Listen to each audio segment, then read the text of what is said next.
প্রিয় ভিউয়ার্স, আপনারা দেখতেই পাচ্ছেন বন অধিদপ্তরে ৩৩৭টি পদে একটি বিশাল সরকারি চাকরির নিয়োগ বিজ্ঞপ্তি প্রকাশিত হয়েছে। এখানে কিন্তু আপনারা বাংলাদেশের প্রত্যেকটি জেলা থেকে জেএসসি, এসএসসি ও এসএসসি পাশে আবেদন করতে পারবেন। সো আবেদন শুরু কবে, শেষ কবে, কীভাবে আবেদনটি করবেন সব কিছুই এই ভিডিওটিতে বিস্তারিত আলোচনা করব। আশা করি আপনার ধৈর্য সহকারে ভিডিওটি দেখবেন। তো মূল আলোচনায় আসি। এই সার্কুলারটিতে সর্বমোট 4টি ক্যাটাগরির পদ রয়েছে। প্রথমে আসি বন প্রহরী। এটি 17তম গ্রেডের একটি পদ। এই পদে সর্বমোট 286 জন লোক নিয়োগ করা হবে।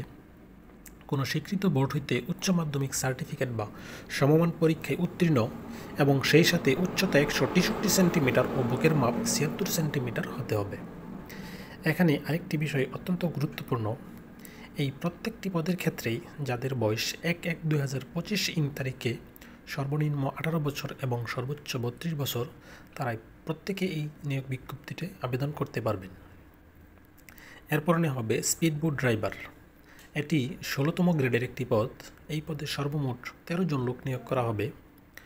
কোনো স্বীকৃত বোর্ড হইতে মাধ্যমিক স্কুল সার্টিফিকেট বা সমমান পরীক্ষায় উত্তীর্ণ এবং স্পিডবোট ড্রাইভার হিসেবে 3 বছরের অভিজ্ঞতা লাগবে, অথবা কোনো স্বীকৃত বোর্ড হইতে মাধ্যমিক স্কুল সার্টিফিকেট বা সমমান পরীক্ষায় উত্তীর্ণ এবং স্পিডবোট অপারেটর সনদধারী হতে হবে।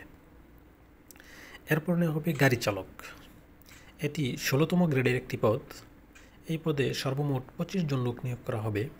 কোনো স্বীকৃত প্রতিষ্ঠান হইতে 8ম শ্রেণী বা কোনো স্বীকৃত বোর্ড হইতে জুনিয়র স্কুল সার্টিফিকেট বা সমমানের পরীক্ষায় উত্তীর্ণ হতে হবে এবং সেই সাথে বাংলাদেশ সড়ক পরিবহন কর্তৃপক্ষ কর্তৃক প্রদত্ত বৈধ ড্রাইভিং লাইসেন্স এবং হালকা বা ভারী যানবাহন চালনায় পারদর্শী হতে হবে। এরপরে হবে ইঞ্জিন ড্রাইভার বা ইঞ্জিনম্যান। এটি 12তম গ্রেডের একটি পদ। এই পদে সর্বমোট 13 জন লোক নিয়োগ করা হবে। শিক্ষাগত যোগ্যতা কোনো স্বীকৃত বোর্ড হইতে 2য় বিভাগ বা সমমানের সিজিপিএ সহ মাধ্যমিক স্কুল সার্টিফিকেট বা সমমান পরীক্ষায় উত্তীর্ণ হতে হবে এবং সেই সাথে 2য় শ্রেণীর ইঞ্জিন ড্রাইভার যোগ্যতা সনদ লাগবে। এখানে আরেকটি অত্যন্ত গুরুত্বপূর্ণ বিষয় হলো আবেদন প্রসেস। আবেদনের প্রসেসের বিষয়টা হলো, এখানে যে লিঙ্কটা দেওয়া আছে ccfd.teletalk.com.bd, এই লিঙ্কে প্রবেশ করে আবেদন ফর্ম যথাযথভাবে পূরণ করে সাবমিট করতে হবে। আবেদন শুরু হবে 29/1/2025 তারিখ এবং আবেদন শেষ হবে 2/3/2025 তারিখ। এখানে 1 নং পদের জন্য আবেদন ফি নির্ধারণ করা হয়েছে 168 টাকা।